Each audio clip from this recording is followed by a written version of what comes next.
अच्छा मैं एक मिसाल लूँ, बहुत उससे आप भी फेडअप होंगे, सारे पूरी कम्युनिटी फेडअप है। कोई मर गया, हमारे बेलाबाद का तो मैं देखता रहता हूँ सब, वो दुआओं की किताब वज़ाइफुल अबरार हो, ज़ियारत आशूरा हो, ज़ियारत ये सब है, बट रही है। मेरे भाई इतनी सब ढेर हैं। हाँ, जबकि मैं शायद कम शरीक हो पाता हूँ मजालिस में अपने मसरूफियात की बिना पर। जो हर इतवार को जाते हैं एक किताब लिए हुए चले आ रहे हैं, क्या होगा। मैं एक दिन मैंने कहा भी, सब स्टूडेंट नौजवान जमा थे, मैंने कहा यार मैं वसीयत किए दे रहा हूँ तुम लोगों से कि जब हम मरे ना तो 40वें में जितनी जमा किताबें वो सब रख देना, कि जिसका जो जो जीचे इसमें से ले जाए, वो मरहूम हो गए ये इतनी किताबें उनको हासिल हुई थी, आप लोग ले जाइए। अब क्यों। उसके बाद दूसरा तरीका जो हुआ, ये नया डेवलप हुआ, जानमाजें। अच्छा शुरू में लोगों के पास जानमाज न रही होगी, अब कितनी तो मेरे पास पड़ी हुई है भाई। हमें जिसमें नमाज पढ़ता हूँ वो जो जानमाज थी ही, अब मालूम हुआ कि साल में 3-4 जानमाजें और मिल गई, सजदगाहें और मिल गई, तो मैं क्या करूँगा। रखे रहिए, काम आएगा। कहाँ जानमाज तो एक ऐसी चीज नहीं है, बल्कि जिस पर नमाज पढ़ता है वो आगाए मरशी ताबसरा के लिए सुना है कि उन्होंने कहा था कि वो मेरी जानमाज मेरे साथ दफन कर देना, जिस पर मैंने 40 या 50 साल नमाज शब पढ़ी है, और वो तो उसको दफन करना। तो भाई ये भी है कि जिस पर हम नमाज पढ़ते हैं, इस पर इतनी बार पढ़ा है तो इसकी अजमत है, ये भी है। लेकिन हम ये नहीं करें, हम करें बहुत से काम है।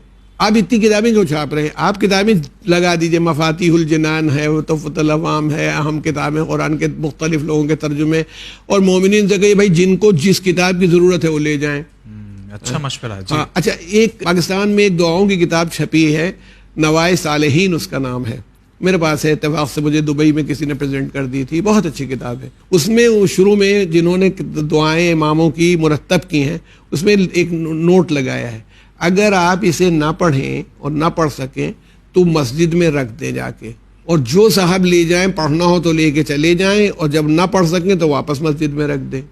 यानी अगर आप कोई किताब लाए हैं तो पढ़ें जी। आप कुरान मजीद, शादी के मौके पर लड़की को कुरान जरूर दिया जाता है, चाहे पढ़ी हो या ना पढ़ी हो, ये कुरान लेके गई है, अच्छा अच्छी बात, तो चलिए इसने पढ़ा है, अब इसके घर में पहले से कुरान मौजूद है, मेरे पास वाक़तन प्रेजेंट किए हुए, और ये जो सब लिए हुए नहीं है, हज के लिए गए तो ये कुरान मिला, पहले से घर में मौजूद था, इनका तर्जुमा उनका तर्जुमा। खैर तर्जुमे में तो हम लोग ये कि मजालिस की वजह से उससे हम अपने कंसल्ट करते हैं, मगर जिन लोगों के पास ढेर लगे हुए हैं इससे क्या होगा।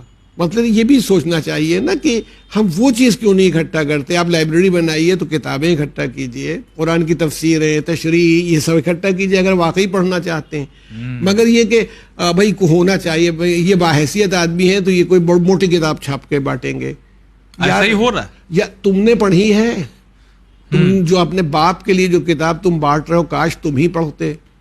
हम ये कहते हैं, तब तो समझ में आती बात।